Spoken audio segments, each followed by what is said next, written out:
जय श्री कृष्ण। मैं संध्या रानी श्री बांके बिहारी जी के चरणों में श्री कृष्ण कथा के कुछ पुष्प अर्पित करने जा रही हूँ। सभी कृष्ण भक्तों का इस कथा में स्वागत करती हूँ। वृंदावन की गोपियाँ कृष्ण के प्रति इतनी अनुरक्त थी कि वे रात्रि के रास नृत्य से भी संतुष्ट नहीं हुई।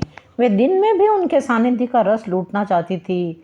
जब कृष्ण अपने ग्वाल मित्रों और गौओं के साथ जंगल में जाते तो गोपियाँ शरीर से तो उनके साथ नहीं होती थी, किंतु उनके मन उन्हीं के साथ होते थे।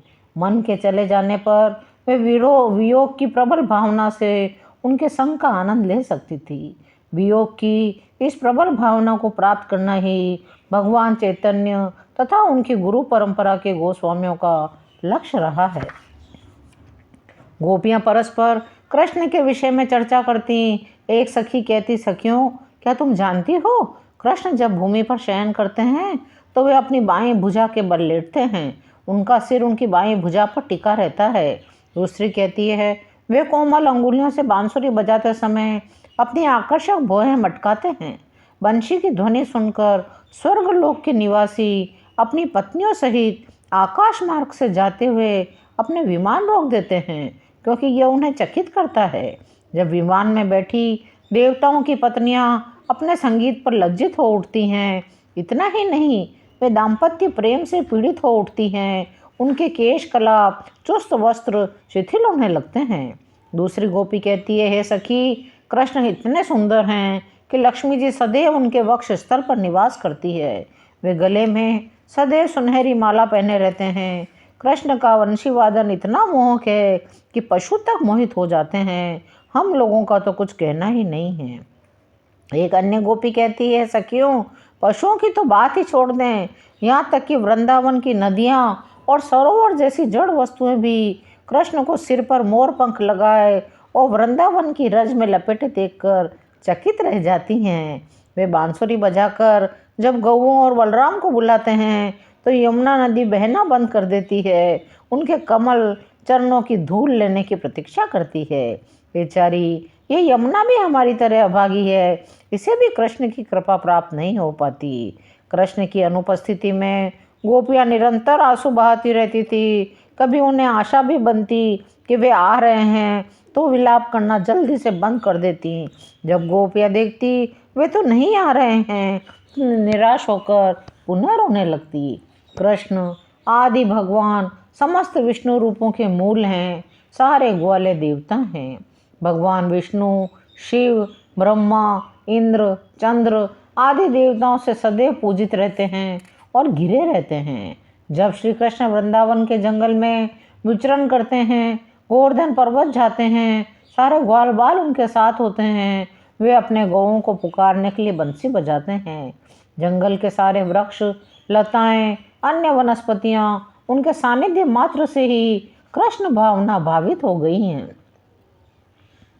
जब कृष्ण यमुना तट पर विचरण करते हैं तो वे अपने ललाट पर तिलक लगाए रहते हैं। वे विविध वन फूलों की माला पहने रहते हैं। उनका शरीर चंदन और तुलसी दल के लेप से लिप्त रहता है। एक सखी कहने लगी है, सखी कृष्ण तथा बलराम सुंदर कुंडलों तथा मोती की मालाओं से सुसज्जित है। वे गोवर्धन पर्वत की चोटी पर आनंद करते हैं। कृष्ण जब अपनी बांसुरी बजाते हैं तो सारी सृष्टि सम्मोहित हो जाती है। सारी वस्तुएं दिव्य आनंद में डूब जाती हैं। जब वे वंशी वादन करते हैं तो डर के मारे बादल अपना गरजना बंद कर देते हैं। कृष्ण को बादलों का मित्र माना जाता है, क्योंकि बादल तथा कृष्ण दोनों ही मनुष्यों की विचलित अवस्था में उन्हें प्रसन्न करते हैं। जब लोग भीषण गर्मी से जल उठते हैं तो बादल वर्षा के द्वारा उन्हें प्रसन्न करता है। उसी तरह कृष्ण भी जब लोग भौतिक वेदनाओं की ज्वाला से संतप्त हो उठते हैं तो कृष्ण उन्हें चिंता मुक्त करते हैं। कृष्ण तथा बादलों के शरीर का रंग भी एक जैसा है, फलतः वे दोनों मित्र हैं।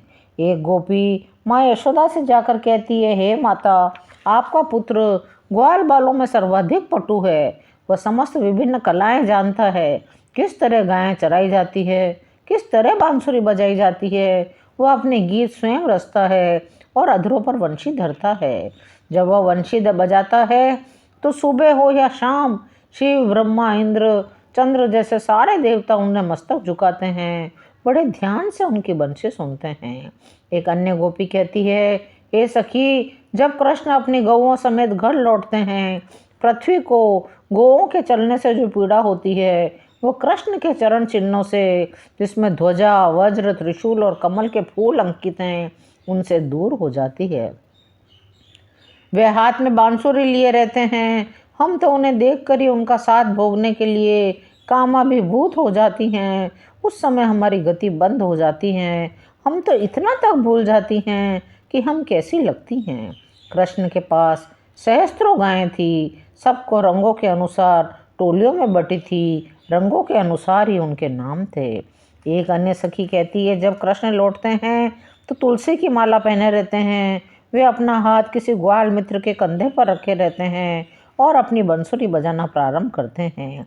एक अन्य गोपी माता यशोदा से कहती है, हे माता, जब आपका लाडला घर लौटता है तो वह कुंद कलियों की माला पहने रहता है, अपने मित्रों को प्रसन्न करने के लिए बांसुरी बजाता है। कृष्ण वृंदावन वासियों तथा ब्रज भूमि के प्रति अत्यंत सदय हैं। जब वे अपनी गौओं और मित्रों समेत लौट कर आते हैं तो गोवर्धनधारी के रूप में स्मरण किए जाते हैं। इस अवसर का लाभ उठाकर ब्रह्मा और शिव जैसे बड़े बड़े देवता नीचे उतरकर संध्या की प्रार्थना करते हैं। ग्वालों के साथ मिलकर कृष्ण के गुणों का इस प्रकार गान करते हैं।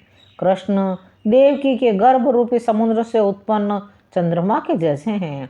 जब सायंकाल लौटते हैं तो थके से प्रतीत होते हैं, फिर भी अपनी उपस्थिति से वृंदावन वासियों को प्रमोदित करने का प्रयत्न करते रहते हैं। कृष्ण की दिव्य लीलाओं, कार्यकलापों का यह वर्णन गोपियों द्वारा वृंदावन से उनकी अनुपस्थिति में किया जाता। इससे हमें कृष्ण के आकर्षण का कुछ पता चलता है। हर व्यक्ति, हर वस्तु कृष्ण द्वारा आकर्षित होती है। कृष्ण के आकर्षण का यही पूर्ण विवरण है। जो लोग कृष्ण भावनामृत में तल्लीन रहने का प्रयास करते हैं, उनके लिए गोपियों का उदाहरण अत्यंत शिक्षाप्रद है। कोई भी व्यक्ति कृष्ण की दिव्य लीलाओं के स्मरण मात्र से उनका सानिध्य प्राप्त कर सकता है। प्रत्येक व्यक्ति में किसी न किसी से प्रेम करने की प्रवृत्ति होती ही है। कृष्ण भावनामृत का केंद्र बिंदु ही कृष्ण को प्रेम का लक्ष्य बनाना है। निरंतर हरे कृष्ण मंत्र के कीर्तन और कृष्ण की दिव्य लीलाओं के स्मरण से मनुष्य पूर्णतया कृष्ण भावना भावित हो सकता है और इस प्रकार वह अपने जीवन को सफल और भव्य बना सकता है। आज की कथा यहीं विराम लेती है। यदि आपको कृष्ण कथा सुनने में आनंद आ रहा हो तो चैनल को लाइक करिए, शेयर करिए, सब्सक्राइब करिए। कमेंट में जय श्री कृष्णा अवश्य लिखिए। जय श्री कृष्णा।